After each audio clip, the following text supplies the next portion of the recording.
आज तक मैंने तो नहीं सुना, क्योंकि मुझे यहाँ पे बैठे हुए भी 15 साल हो गई लगभग इस एरिए में आए हुए। कोरोना तक के जनाजों में नमाज जनाजा होने के बाद दफन हुए। ये पहला ऐसा जनाजा है जो बिना नमाज जनाजा के दफन हुआ। मेरी ज़िंदगी में इतनी मैयतें आई हैं और हर तरह की मैयतें दफन करी हैं, एक से एक ज़्यादा दर्दनाक केस आए हैं, लेकिन जो ये कल वाक़या हुआ है इस तरह का कभी कोई केस नहीं आया। और ये बहुत ही अच्छा हुआ कि किसी ने ना तो नमाज जनाजा पढ़ाई और ना ही इसको जगह दी, ताकि इस तरह से बच्चियों को थोड़ी हिदायत तो मिले। उन्होंने अपने मजहब को छोड़ा और मजहब छोड़कर दूसरे मजहब को इख्तियार करते हुए दूसरे मजहब के रीति रिवाज के मुताबिक उसने शादी की। तो शरई मसला यही है कि जो मजहब को छोड़ देता है तो मजहब के मानने वाले का फिर उससे कोई वास्ता नहीं रहता।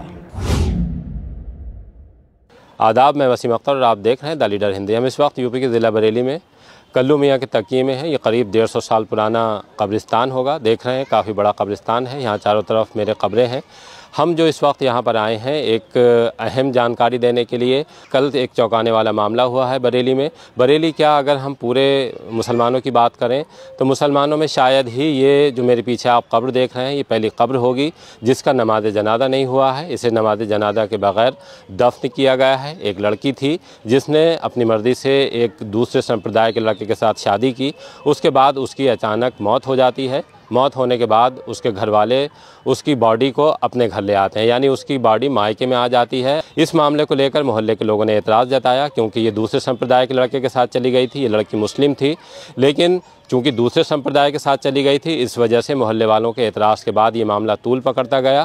और जो वहाँ पास में मस्जिद है लड़की घर के बराबर में, जो वहाँ के इमाम हैं, नमाज जनाजा पढ़ाने से इनकार कर दिया। और जो पलंग मस्जिद से जनाजा ले जाने के लिए लेकर आया गया था उसको भी वापस बुलवा लिया गया था। तब ये मामला दरगाह आला हज़रत पर पहुँचा। मरकज़ी दारुल इफ्ता से इस मसले पर राय ली गई। ये पता किया गया कि शरीयत का हुक्म क्या है। शरीयत का हुक्म सामने आने के बाद ये साफ़ हो गया कि कोई भी इमाम नमाज जनाजा नहीं पढ़ाएगा, क्योंकि लड़की मुर्तद हो चुकी थी। ये हुक्म है, ऐसे लोगों का नमाज जनाजा कोई इमाम नहीं पढ़ाएंगे। घर वालों ने इस पर विचार विमर्श किया, गौर खौस किया। उसके बाद ये तय हुआ कि लड़की को ऐसे ही लाने के बाद दफन कर दिया जाएगा। यहाँ कब्र खुदी है, मेरे पीछे आप देख रहे हैं। यहाँ पुलिस आई थी, पुलिस की मौजूदगी में लड़की को कब्र में दफना दिया गया है। जिन्होंने कब्र खोदी थी वो इस वक्त यहाँ पर मौजूद थे। हमने उनसे बात की है, लेकिन वो कैमरे के सामने नहीं आ रहे हैं। उनका भी कहना ये है कि वो बहुत लंबे वक्त से कब्र खोदने का काम यहाँ कर रहे हैं। ये पहला ऐसा जनाजा है जो बग़ैर नमाज जनाजा के दफन किया गया है। इसके पीछे की जो वजह है उसे लेकर हमने कल भी ये खबर चलाई थी, तब भी सोशल मीडिया पर इसे लेकर तमाम सवाल खड़े किए जा रहे थे। बहुत से लोग हमसे भी फ़ोन करके पूछ रहे थे कि आखिर क्या ऐसी वजह रही। जब उन्होंने इस पूरे मामले को समझा है और देखा है तो उसके बाद भी अभी तक इस पर चर्चा चल रही है। लोग सवाल कर रहे हैं और इस पर एक दूसरे से पूछ रहे हैं कि आखिर ऐसा क्या हुआ है। खैर, ये मामला बहुत बड़ा है मुसलमानों के एतबार से। तो जिस तरह से मुसलमानों में ये तरीक़ा है कि जब उनका इंतकाल हो जाता है तो उसके बाद उनको गुस्ल दिया जाता है। गुस्ल के बाद नमाज जनाजा होती है और नमाज जनाजा के बाद कब्रिस्तान में जनाजे को लेकर आते हैं। वहाँ कब्र खोदी जाती है और कब्र खोदने के बाद जनाजे को उसमें दफन कर दिया जाता है। लेकिन ये पहला मामला था, हमारे लिए भी बेचैनी का सबब था। हमसे भी लोग जानना चाहते थे कि एक लड़की का ऐसा इंतकाल हुआ है जिसको लेकर काफ़ी हंगामा खड़ा हुआ है। लोग उसके जनाजे में शामिल नहीं होना चाहते हैं।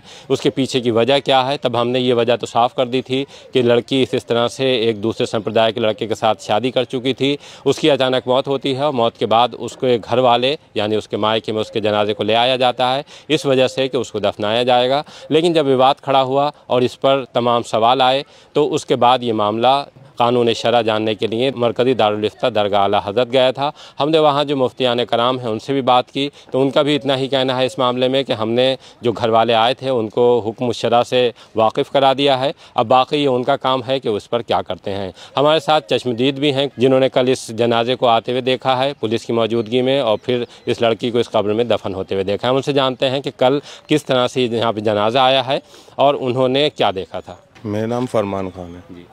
फरमान भाई, यहाँ आपका गोदाम है क्या है? जी, मेरा यहाँ सामने ही कब्रिस्तान के तंबाकू का गोदाम है। और वहीं मैं बैठा हुआ था जिस टाइम ये करीब 5 बजे के टाइम लमसम ही जनाजा आया, 4 से 5 बजे के टाइम। तो उसमें एक तो पब्लिक की संख्या बहुत कम थी। फिर पता चला कि ये ऐसे लोग होंगे, कम से कम 10 से 12 लोग। उसको जी घर घर के लोग थे, उसके अलावा को दोस्त संग में पुलिस थी। ऐसा पहला जनाजा था जिसमें आपने देखा कि अक्सर देखते होंगे जनाजे, लेकिन उसमें भीड़ बहुत कम थी। जी इसी अभी तो माथा ठनका कि इतनी पब्लिक कम क्यों है, पुलिस क्यों है, तो पता चला कि इसने किसी दूसरी संप्रदाय के लड़के से शादी करी। इस चक्कर में कोई मोहल्ले वाला इनके साथ नहीं है और ना ही इनकी नमाज़ जनाजा हुई है। बहुत कम लोगों की संख्या में आके जनाजा यहाँ दफन हुआ। अच्छा, आपकी कितनी उम्र होगी? मेरी उम्र करीब 38 साल है। आज तक मैंने तो नहीं सुना, क्योंकि मुझे यहाँ पे बैठे हुए भी 15 साल हो गई लगभग इस एरिए में आए हुए। कोरोना तक के जनाजों में नमाज जनाजा होने के बाद दफन हुए। ये पहला ऐसा जनाजा है जो बिना नमाज जनाजा के दफन हुआ। तो पुलिस आई थी, तो पुलिस में कौन कौन ज़्यादा फोर्स थी क्या? नहीं, 2 दरोगा थे, एक लेडीज सिपाही थी। अच्छा, उनसे कोई बातचीत हुई थी? उनसे बातचीत हुई तो उन्होंने बताया कि थाने में कुछ लोग पहुंचे, उसका विरोध कर रहे थे दफन करने का, ये वो कि दूसरे संप्रदाय का मामला। इस चक्कर में हमें इंस्पेक्टर साहब ने भेजा है कि आप जाके वहाँ पे जनाजा दफन कराएं और वहाँ के आसपास के लोग विरोध नहीं करते। हम इस वक्त रिदाल सिद्दीकी साहब के साथ हैं, जिन्होंने अब तक न जाने कितने लोगों को गुस्ल दिया होगा और तदफीन में शामिल रहे हैं। जो लावारिस जनाजे होते हैं उनकी तदफीन भी आप ही करते हैं, और एक बड़ा नाम है इस बेल्ट का कि जिन्होंने अब तक बहुत से जो सुपुर्द खाक हैं उनमें हिस्सा लिया है और लोगों को इंतकाल के बाद घरों से कब्रिस्तान तक पहुंचाया है। हम उनसे जानते हैं कि उन्होंने अपनी ज़िंदगी में कभी कोई इस तरह का वाक़या सुना है कि बग़ैर नमाज जनाजा किसी को कब्र में दफनाया गया हो। मेरी ज़िंदगी में इतनी मैयतें आई हैं और हर तरह की मैयतें दफन करी हैं, एक से ज़्यादा दर्दनाक केस आए हैं, लेकिन जो ये कल वाक़या हुआ है कि इस तरह का कभी कोई केस नहीं आया। और ये बहुत ही अच्छा हुआ कि किसी ने ना तो नमाज जनाजा पढ़ाई और ना ही इसको जगह दी, ताकि इस तरह से बच्चियों को थोड़ी हिदायत तो मिले कि हमने जो गलत करा उसका अंजाम गलत है, दुनिया भी गलत है और आखिरत भी गलत है। आपको कल इत्तला कैसे मिली? लोगों ने मुझे मशवरा करा, साहब कोई जगह है दफन करना है, तो मैंने भी मना कर दिया, नहीं साहब कोई ऐसी जगह, ऐसे लोगों के लिए कोई ऐसी जगह नहीं है। अच्छा, आपसे भी कहा गया? जी जी जी, मतलब दफन के लिए कोई जगह बता दीजिए कि कहाँ दफन है। मेरे साहब इस तरह के केस के लिए कोई नहीं लेगा और ना ही हम आपको बता सकते कि कहाँ होगा या कहाँ नहीं होगा। रिजाल भाई, कितने वक्त से आप लगे होंगे इस काम में? ये साहब मुझे करीब 30-35 साल हो गए लावारिस मैयतों को दफीने में, और नॉर्मल मैयतों को भी गुस्ल वगैरह के उसमें जाना रहता ही है, और अल्लाह खामोशी से काम करा रहा है और काम चल रहा है। लेकिन इस तरह का केस ये लाइफ में कल पहला सुनने को मिला। तो आपके लिए भी हैरान करने वाला? बिल्कुल, बहुत हैरान करने वाला वाक़या है। और बच्चियों के लिए एक नसीहत है कि जो बच्चियां हमारी भटक रही हैं और वालिदैन की कोई उनको वो नहीं है कि भाई हमारे माँ बाप की इज़्ज़त का क्या असर पड़ेगा इस चीज़ से करने से। तो ये बहुत ही अच्छा हुआ कल इस वाक़े से कि और नसीहत मिलेगी और बहुत लोग इस चीज़ से बचेंगी बच्चियाँ कि अरे जब दुनिया भी सही नहीं है और आखिरत भी सही नहीं है। अच्छा, बच्चियों को समझना चाहिए? बिल्कुल समझना चाहिए साहब, और ना तो दुनिया ही अच्छी बनी ना आखिरत अच्छी बनी। देखिए, हुक्म शरअ यही है कि उन्होंने अपने मज़हब को छोड़ा और मज़हब छोड़कर दूसरे मज़हब को इख्तियार करते हुए दूसरे मज़हब के रीति रिवाज के मुताबिक उसने शादी की। तो शरई मसला यही है कि जो मज़हब को छोड़ देता है तो मज़हब के मानने वाले का फिर उससे कोई वास्ता नहीं रहता। हुक्म शरअ यही है कि हम ना तो मज़हब के मुताबिक उसको तजहीज़ व तफ़ीन कर सकते हैं, ना मज़हब के मुताबिक उसकी जनाजा पढ़ सकते हैं। जैसे मुसलमानों के लिए ये इंतकाल के बाद एक हुक्म है कि उनको उस तरह से गुस्ल होगा, नमाज जनाजा होगी, फिर दफन किया जाएगा। लेकिन अगर कोई ये इस्लाम से हट जाता है तो उसके लिए ये चीज़ें नहीं, उसके लिए ये चीज़ें लागू है ही नहीं। जो मुसलमान है, जो ईमान वाला है, उसके लिए नमाज जनाजा भी है, उसके लिए कफन भी है, उसके लिए दफन भी है, उसके लिए हमारे 4 कंधे भी हैं।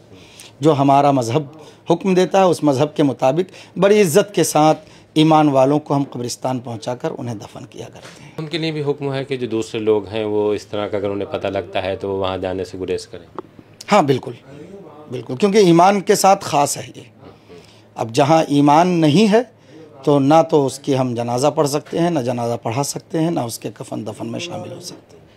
देखिए, वो मसला था कि जो हम पर भी आया था और तमाम शहर में गश्त कर रहा था कि आखिर एक लड़की को बग़ैर नमाज जनाजा के क्यों दफन किया गया। हमने अभी शहर इमाम मुफ्ती खुर्शीद आलम साहब से बात की है, उन्होंने शरीयत का हुक्म साफ़ कर दिया है कि ऐसे लोगों के लिए क्या हुक्म था उसी हुक्म का पालन किया गया होगा, इसी वजह से नमाज जनाजा नहीं हुई।